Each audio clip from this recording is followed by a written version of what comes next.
Thank you.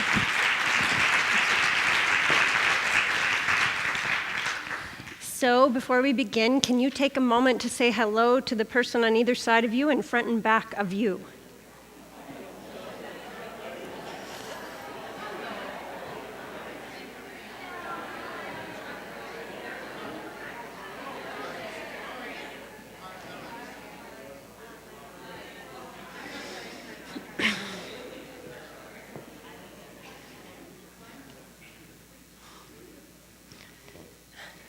So, one of the things that Dwayne in the front row here likes to tease me about is my we gotta list. So, wherever we're pulling out of the driveway and I am having a moment to survey the house as we're leaving, all of a sudden through my mind will go all of these things that we gotta do. We gotta this, we gotta that, we gotta remember this, we gotta get to that. How many of you have an we gotta list? Really, it's a he gotta list, if I was being totally honest, right? And that's on a small scale.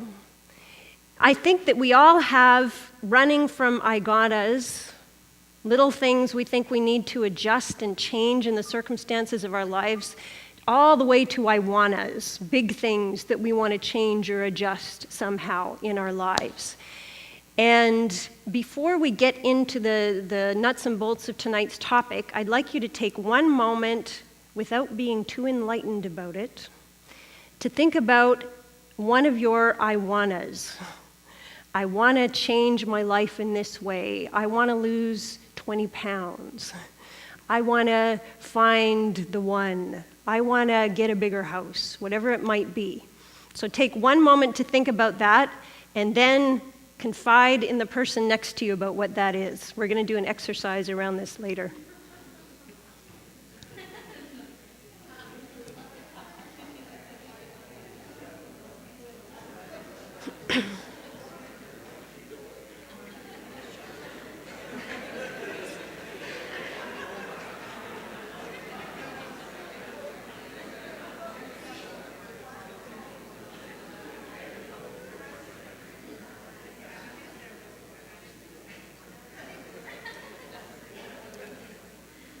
Okay. Sounds like some of you are coming up with many.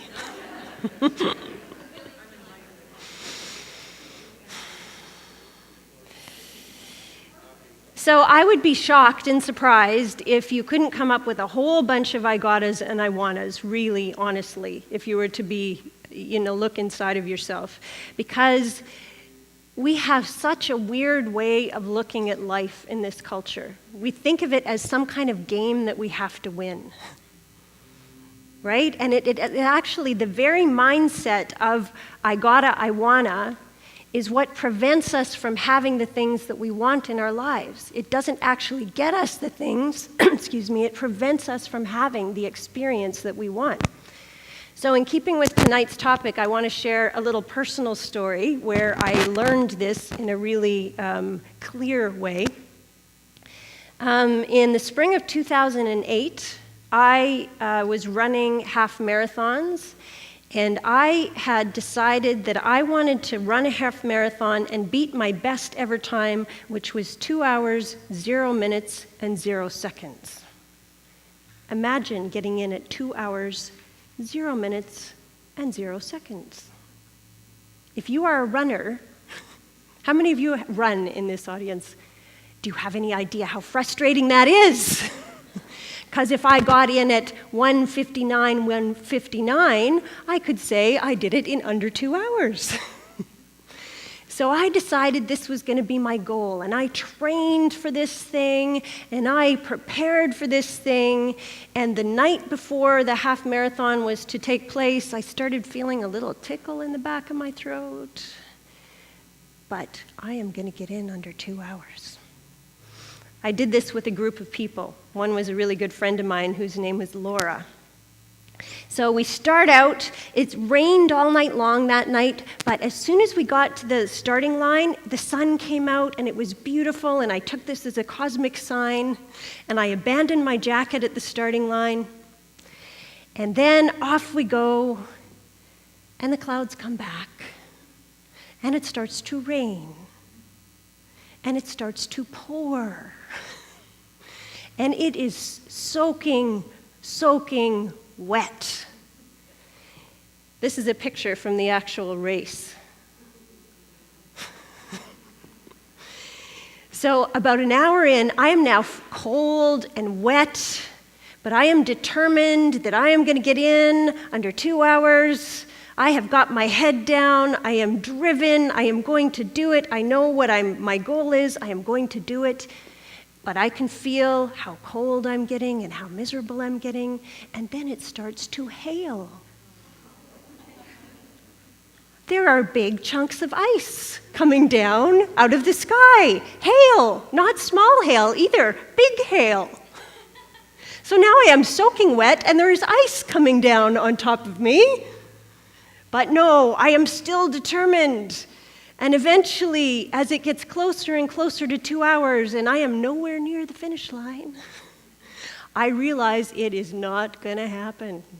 So I cross the finish line in a state of misery. I plod across, feeling horrible. And my friend is coming in behind me. A good 15, 20 minutes later, she comes in behind me. Here she is.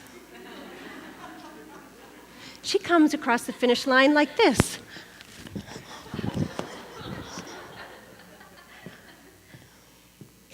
She ran through the hail. She ran through the rain. She had exactly the same life circumstances as I did. And she had a completely, totally different experience. And that, to me, I think is so important to realize. I mean, the metaphor of that, I think, is perfect. Because we would all like to be able to have that experience, even though we're running through our metaphorical hail and rain and all the difficult circumstances of our lives, right? The question is, how do we do that? So, ultimately, it requires the ability to fall in love with our life experience in its entirety, instead of only looking for these little moments that we're measuring as being the value and the worth of our lives, right? The happy moments, the good moments. We have to be able to fall in love with our own life experience totally across the board. And the irony in all of this is, like if you think about your number one I wanna that you just came up with, how do you imagine you would feel if you got that thing? How do you imagine? Great, right? You imagine you're going to feel fabulous.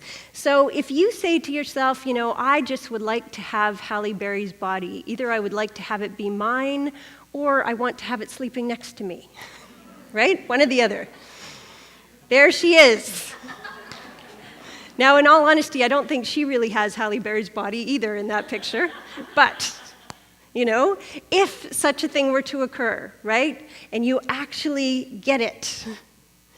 From the perspective of your body right here, right now, looking at that, how do you feel?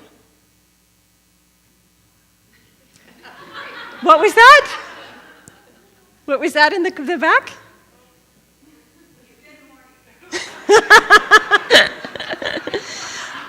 But in a not good way, I'm assuming. Honestly, don't you end up feeling not so great? Because you are looking out through the lenses of what you don't have, right? And you end up feeling crappy.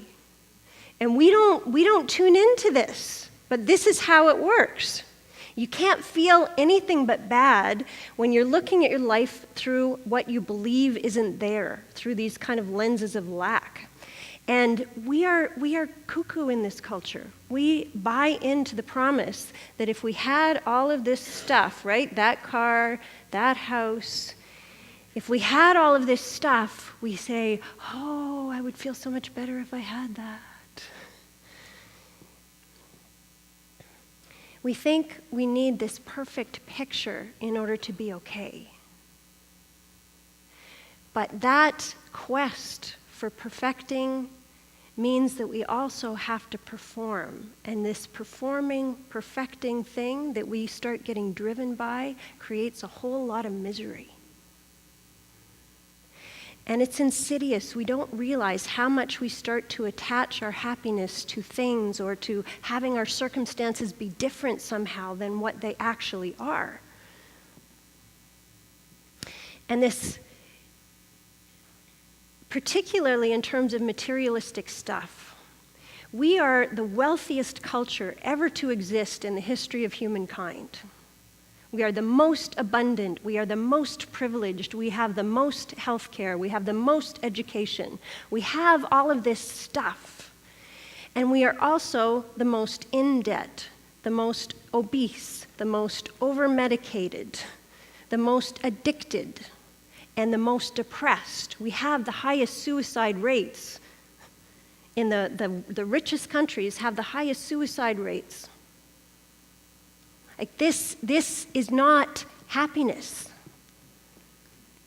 Certainly, a certain degree of material abundance is necessary for our survival, but there's something else going on that we need to address in order to actually live happy, fulfilled lives. So Robert Holden said, "Beware of destination addiction, a preoccupation with the idea that happiness is in the next place, the next job, and with the next partner.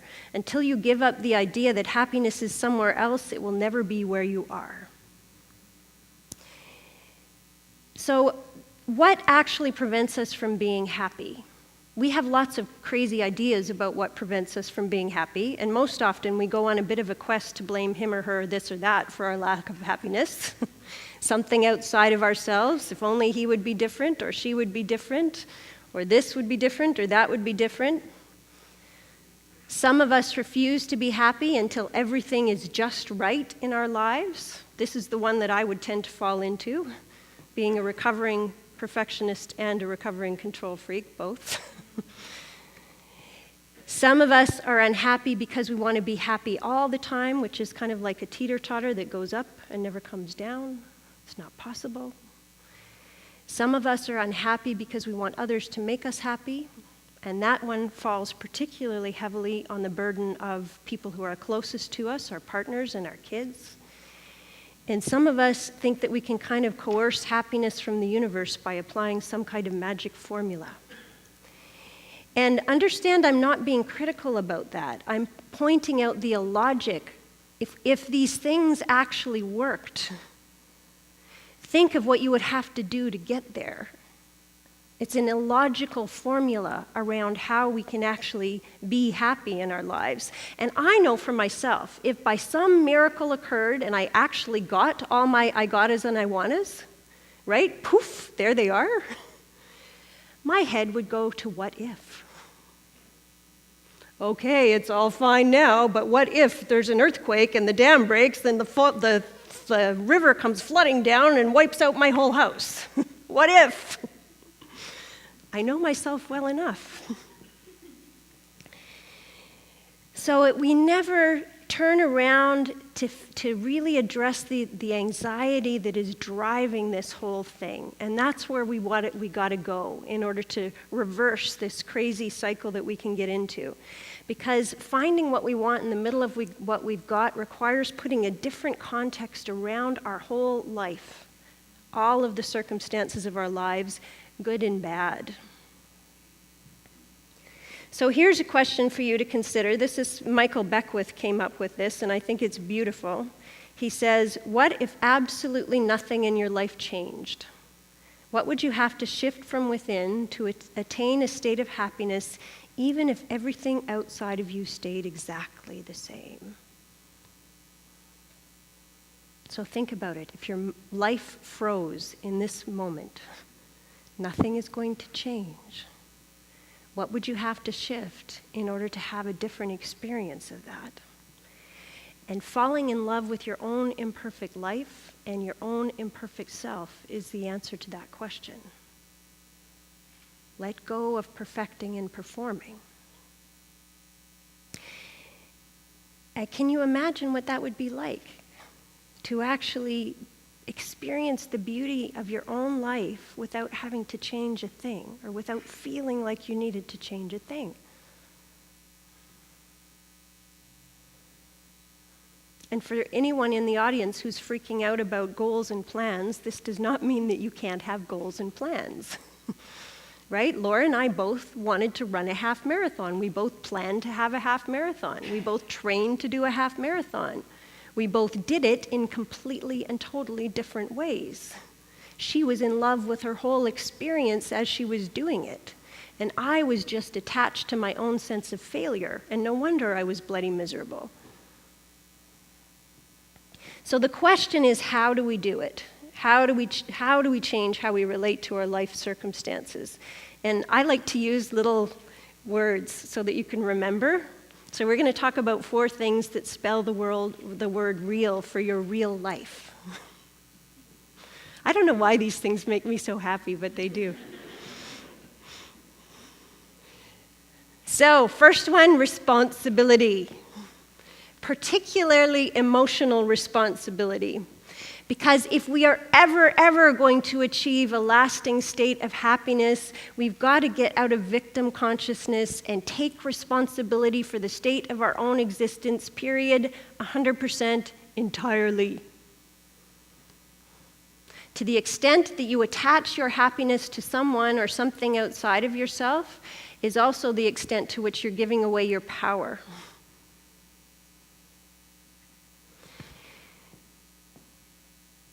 So, I mean, if you think about it, wouldn't that be a relief? This means taking responsibility for your own life, but stopping there. Stopping there. Responsibility for you. A Course in Miracles says that every choice you make stems from what you think you are and brings results accordingly. So the life that we're living, all of us, is the one that we have participated in creating through the kind of choices that we've made. And so it is pointless to argue with it. This is where you are based on what you have put into it. And the first place to start taking responsibility is in terms of asking ourselves, where do we get the idea that we need something more than what we have in order to be okay? Where does that thing, I need something more, better, different, come from? We're on a mission, ultimately, to make up for an inner sense of lack. And all of us have what we call suspicions about ourselves, fears about ourselves. That maybe I'm not enough, I'm not good enough, I'm unlovable, I'm guilty. And these live kind of in the basement of our psyches on an emotional level. We might know better in our heads, but on an emotional level, we feel something about ourselves. And we're set up for this just based on how we develop as children. The very first part of us to get wired up when we're born is our emotional brain, because it facilitates bonding with our caregivers. So we are wired for connection before we're wired for anything. And to me, that has a spiritual reason for being, not just a biological survival-based one. And so whenever anything happens, particularly with the people who are important to us when we're young, it's literally terrifying. So for me, the theme that has played out throughout my life happened with my dad. He was gone a lot when I was growing up. He was really focused on his career, what he was doing out in the world. He would come home, he'd be stressed out, he'd lose his temper, and he would take phone calls from work in the middle of important family events. And eventually my mother started kind of getting in there to try and prevent some of these scenes from happening as well. I'd come home wanting to see my dad after he'd be gone, and my mom would say, "Now is not a good time."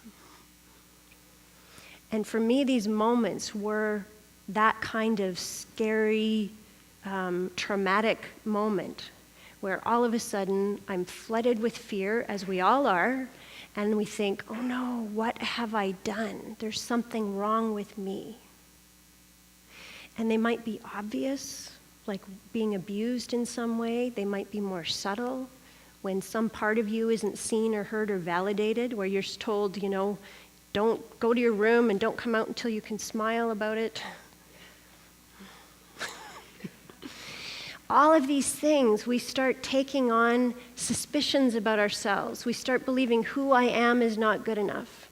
And in the very moment we take on those suspicions about ourselves in the basement of our psyches, we develop a strategy system to make up for that. So we think, oh no, who I am is not good enough to be loved. What do I have to do to get the love back? And we try behavior A, doesn't work. Behavior B doesn't work. Behavior C, it works. Bingo. Who I am is not good enough. I will become behavior C. In my case, I learned to really take care of the relationship before I took care of me. That's what I learned in my situation with my dad. I'd be able to read his face and know when is a good time to talk to him and when isn't. And so it's like we have now a whole bunch of strategies on the porch, but in the basement of our houses, we've got a whole bunch of fears about who we are, and they end up running the show. That's where that sense of inside lack comes from.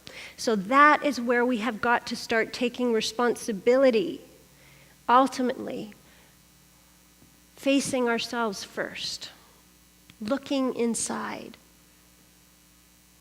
Because regardless of the fact that other people have done things that have impacted you, you are the only one who can change that.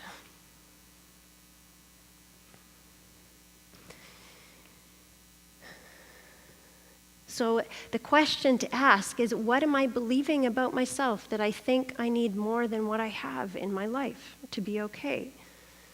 Because we have to realize that anytime we're hoping, wishing, longing, what we're really saying to ourselves is, I'm not enough. I'm not enough. I'm not enough. And so that is why we're miserable. That's why we aren't happy. So that one leads right into our next factor, which is emotional vulnerability. The emotional part is kind of redundant, but I needed an E to spell my word. So, rather than understanding our fears, too often we hide from them and just kind of hope they're going to go away, right? Like an ostrich sticking its head in the sand. I don't want to feel that uncomfortable feeling. I don't want to look at it, so I'm just going to pretend it's not there. Doesn't work so well. And those emotions, those fears, those anxieties, those uncomfortable feelings, they have so much power. And they have power to teach us and power to transform our lives if we're actually willing to start listening to them and allowing them instead of just kind of being pushed around by them. So, bottom line is this means we have to start by feeling our feelings instead of doing all this crazy stuff that we do to try to not feel. And what we don't realize when we're busy trying to not feel is that when you try and numb yourself, you numb yourself entirely. You can't selectively numb your life experience. You can't do it. You can't say, I don't want to feel sad.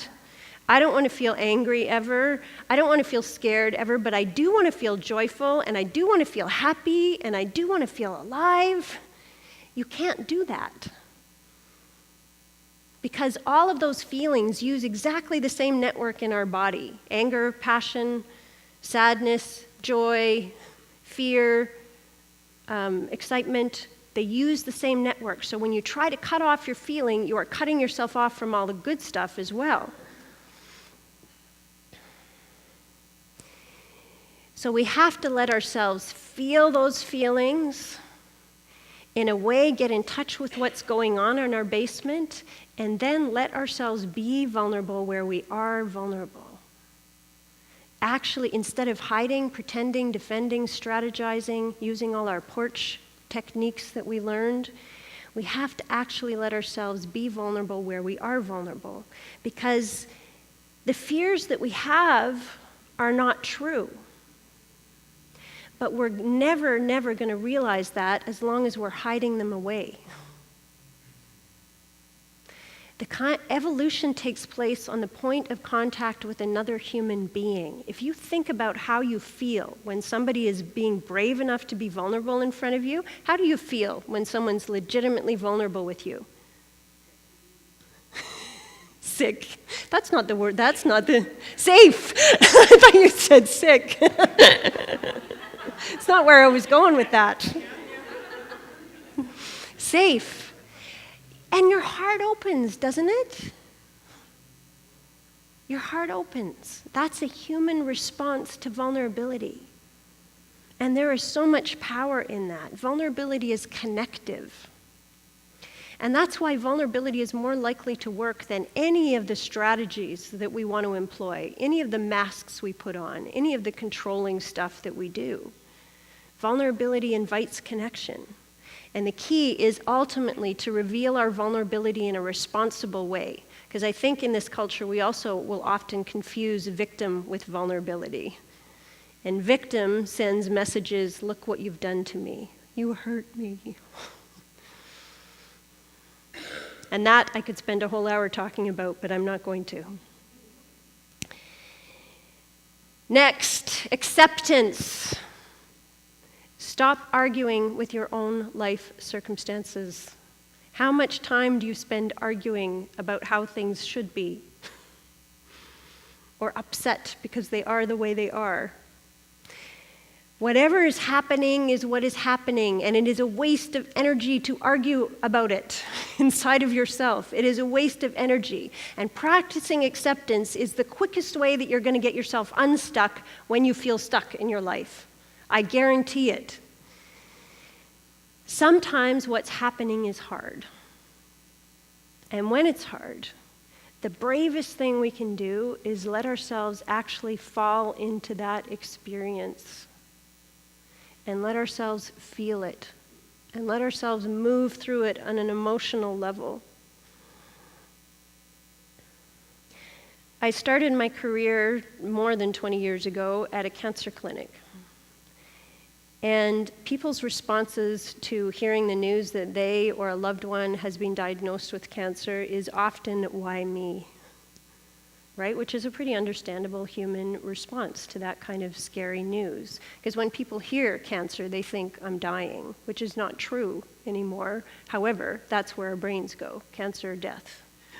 Scary business, why me? A woman named Leslie was diagnosed with breast cancer when she was in her 30s, and she had 2 kids, and she had lost her husband a couple of years before. And when asked if she ever asked that question, why me? She said, at first I did, and then I figured, why not me? Why not me? This is the role that I've been given to play, and I'm going to do it as gracefully and as consciously as I possibly can.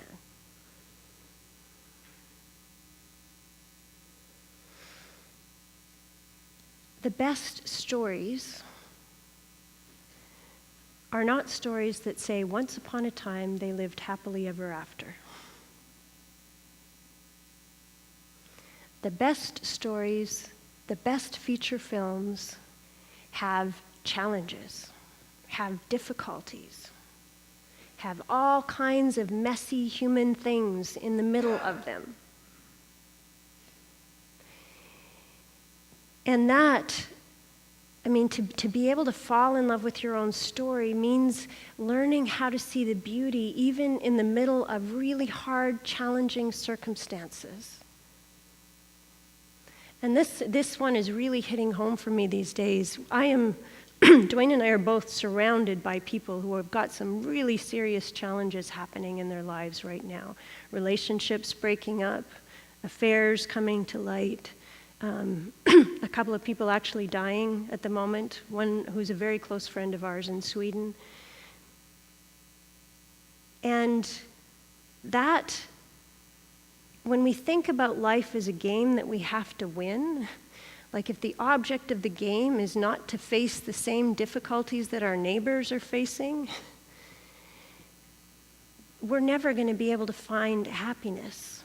We're always going to be in a state of anxiety.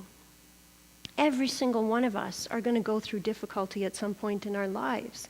These things are predictable, not necessarily about when, but for sure somebody close to you is going to die. You're going to go through challenges. You're going to go through difficulties. And when we can actually connect to our stories in a different way, we can experience the beauty even in the middle of those challenges. This is a beautiful quote from Carl Rogers, who says, "The curious paradox is that when I accept myself just as I am, then I can change."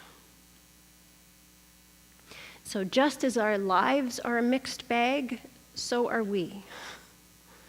We are all a mix of strength and weakness and vulnerability and talent. None of us is perfect. And just as we physically look differently on an emotional, psychological level, it's like we all have a different thumbprint. We're not all meant to be perfect little pictures that we're trying to be so hard. And there's beauty in that mixed bag. When the Navajo weave a blanket, they deliberately weave a flaw into it. Deliberately. Because they believe that lets the spirit of the blanket roam.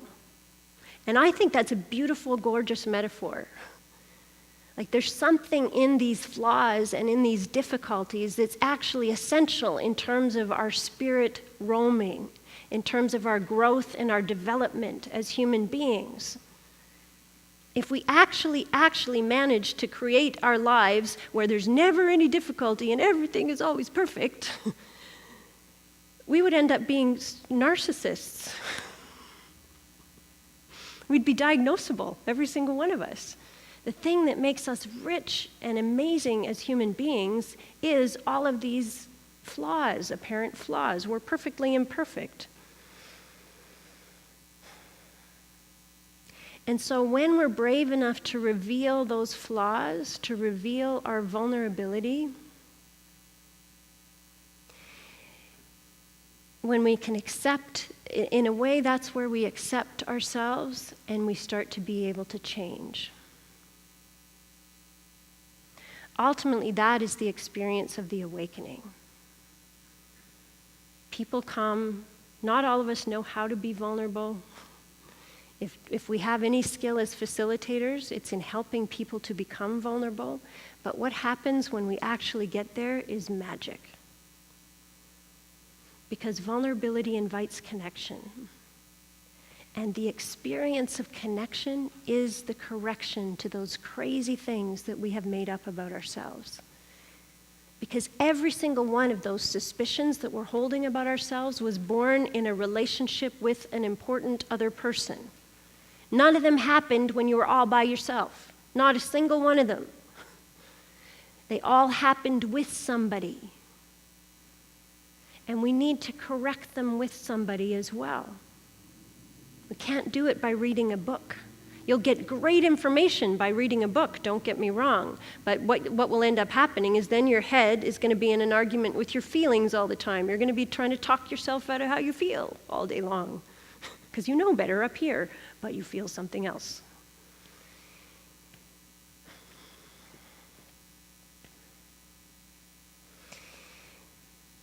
So further to this, Rudyard Kipling said, if you can meet with triumph and disaster and treat those two impostors just the same, then yours is the earth and everything in it.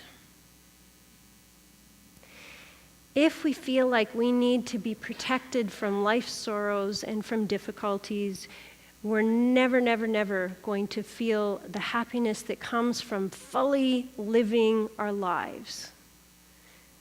Instead, we're going to be trying to negotiate our way through to avoid difficulty. And that does not equal happiness. If we are thinking about life as a game that we're going to win, if somehow we're going to manage to have less challenges than our neighbor does and get more goodies than they have, that does not mean happiness. That does not equal happiness. So the other choice is to acknowledge that every single one of us are going to have pain at some point in our lives. Just as we have, it's in our future as well. It's in our past, it's in our future. For many sitting in this room, it's probably also in your present. And when we start to kind of turn that around and say, okay, not why me, but why not me? when we can actually share that, we start to see that we as a human kind are far more the same than we are different. And in sharing our pain with another human being, there's a kind of beauty and a kind of happiness that comes from that. I know it sounds totally weird, but it is true. There's a kind of happiness that comes from that. And we experience the pain differently, in a way that's far different from suffering all by ourselves in silence. It allows us to move through it. Why not me?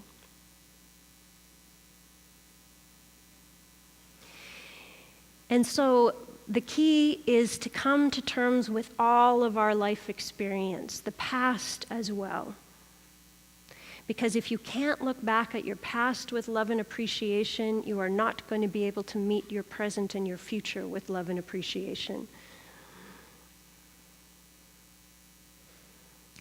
Epictetus said, "We are disturbed not by what happens to us, but by our thoughts about what happens to us."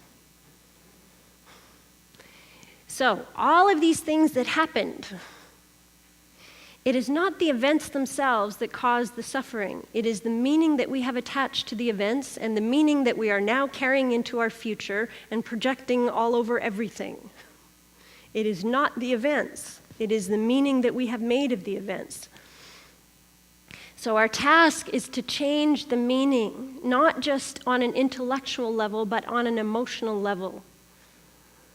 In a way, to go down into that basement and do some serious redecorating down there.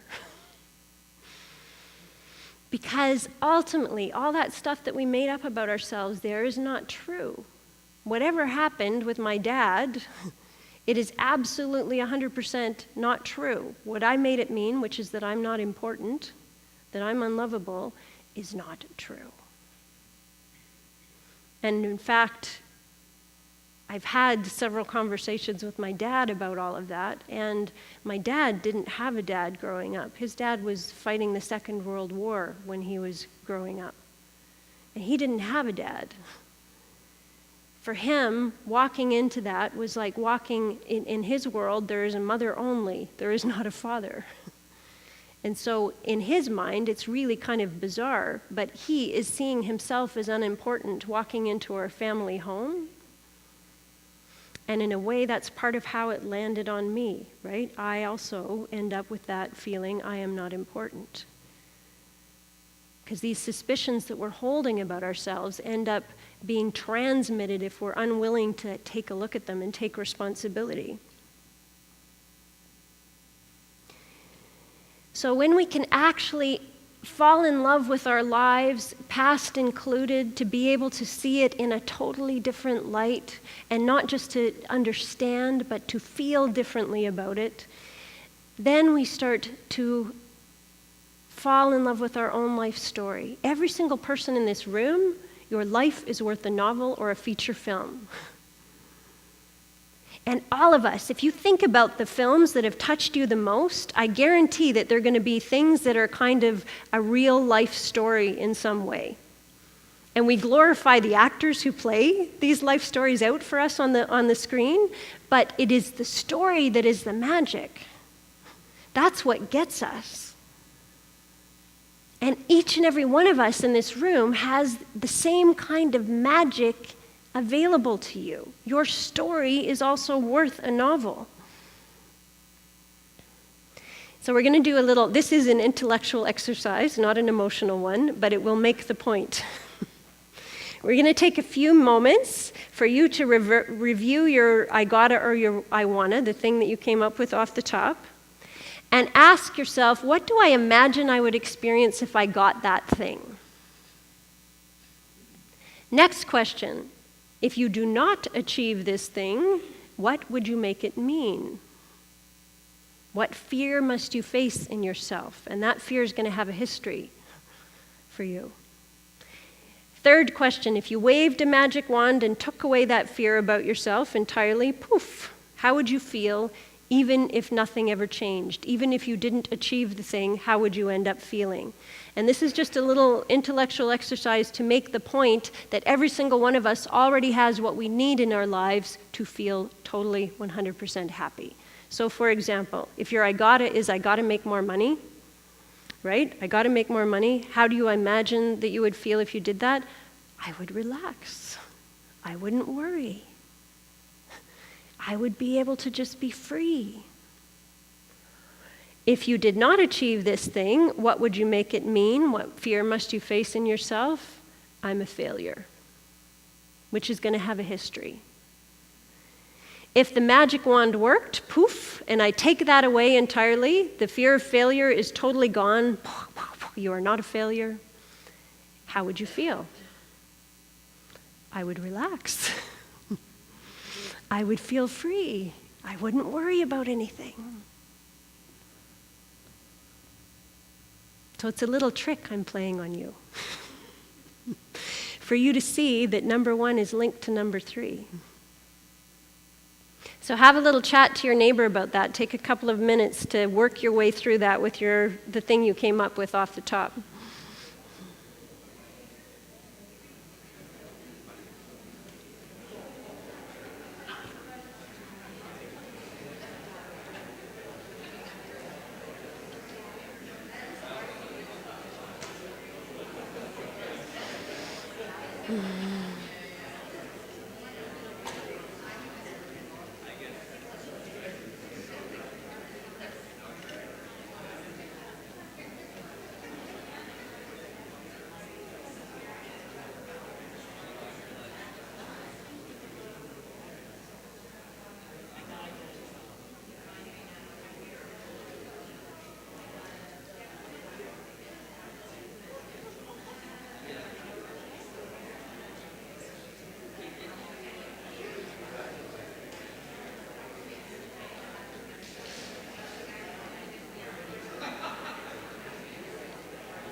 Just take another minute.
And finish up that thought.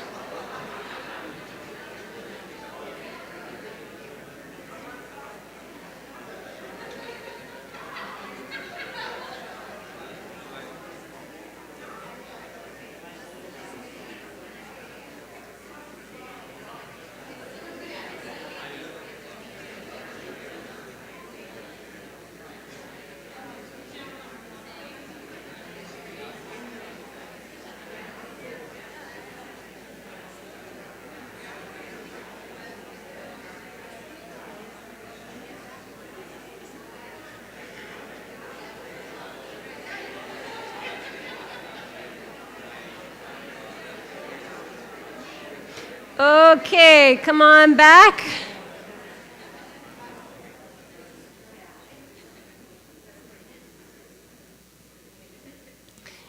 Did that make the point? Yeah. We get so fooled into thinking that our well-being is dependent on these things outside of ourselves. We don't realize that it's an inside job. You change how you feel about yourself, and you change your experience of your life. That's it. Last one is loving. People who say that love is the key to happiness are right, as long as they are not confused with being loved properly themselves with loving. Loving is something we do, it's a verb. And the same as fitness results from exercise and sweating, happiness results from actively practicing loving, being a loving human being. When we start changing our minds about who we are, we can turn around and stop looking for something or someone to be different outside of us so that we can feel okay. We can turn that around and start to become contributors and giving, as opposed to being on this mission to get things to make ourselves feel better. And ultimately, that's our task as adults, is to turn around from a place of worth, from a place of knowing our value, and actually contribute to those around us in some way. That ultimately, I'm sure you all know this from experience, that feels good when you can see the impact that something you have done has had on another human being, or something you've said, or something you've given. And all of us have a choice here to make. To keep on striving to get more, better, different, to put all our energy and effort in that direction, or to say, nope, gonna give instead. Love isn't a thing that other people owe us just because we exist. Like, there's no debt sheet that says somebody has to do it a certain way for you. It's something that we do ourselves. And it's something we do authentically if we practice all those steps that I've been talking about here tonight, taking 100% responsibility for our own state instead of putting that on someone else. Because to the extent that you don't take responsibility for yourself, you will require other people to do it. Right? When you don't look inside of yourself, you will have rules in your relationship about what it's okay to talk about and what it's not okay to talk about how people have to be around you.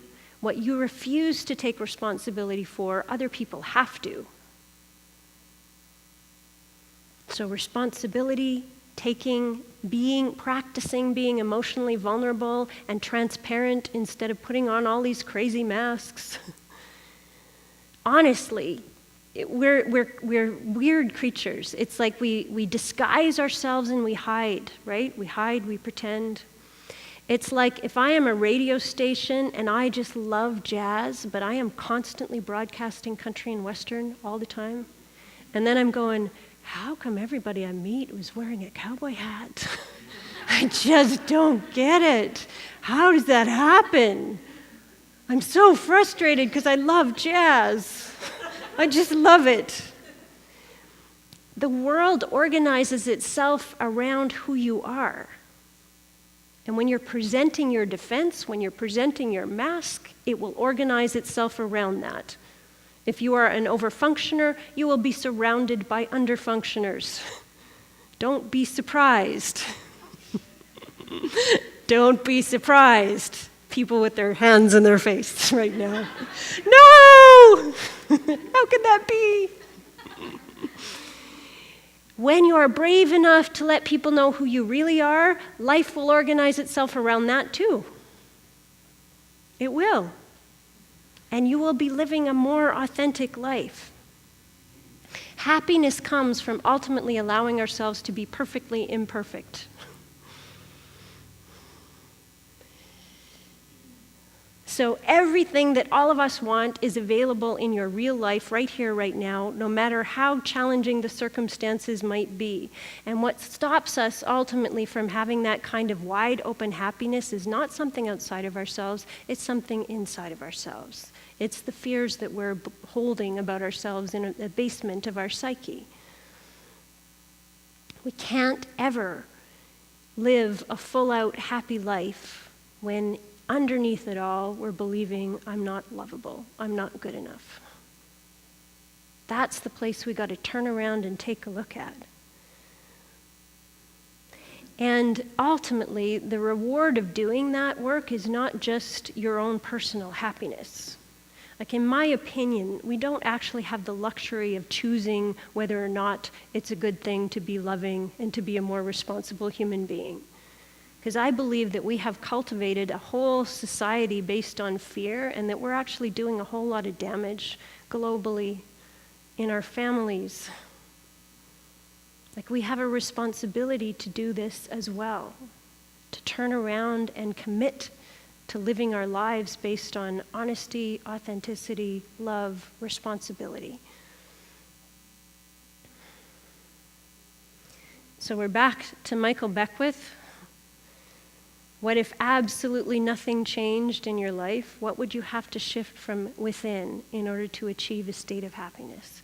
Honestly, if your life froze in this moment, and this is all there is, your life exactly as it is now, can you look at it and say, what a wonderful life? Too often we wait until the future is being taken away before we can turn around and look and say, what a wonderful life. Many years ago, my friend Diana died of cancer, of colon cancer, and she died when she was only 39, so she was pretty young. And toward the end of her life, she was young, she had a strong body, her heart kept beating even when she couldn't eat anymore. She was emaciated, she was weak, there was very little that she could do. And I asked her at that point whether the good in her life still outweighed the bad. And she said, absolutely it does. Like, I look forward to waking up in the morning and having my root beer ice chips. Root beer ice chips. I look forward to seeing the people that I love around me.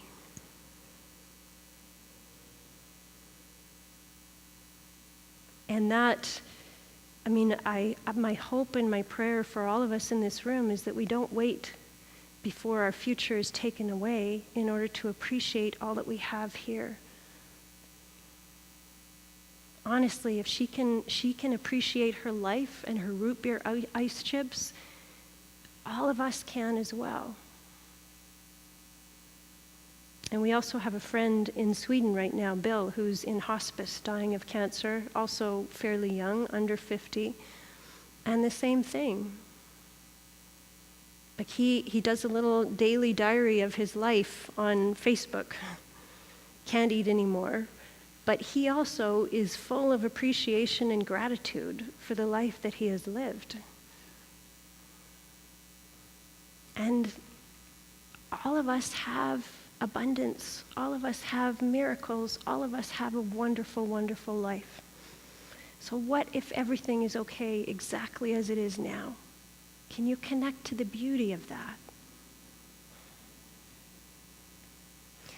I want to close with a little clip from a song that we just got back from a trip teaching all kinds of workshops in Ireland, and this is one that we used in a particular workshop that's coming up, The Edge, and it is an absolutely stunningly beautiful song.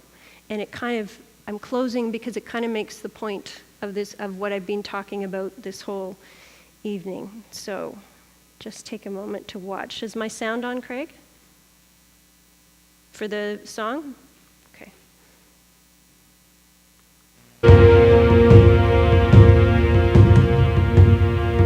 You taught me the courage of stars before you left. How light carries on endlessly, even after death, with sureness of breath. You explain the infinite, how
the infinite.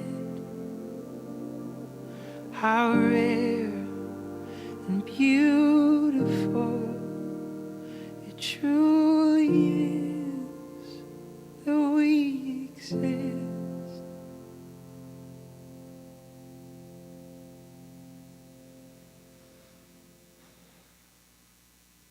So that's for our friend Bill, that one. And thank you for your time and attention.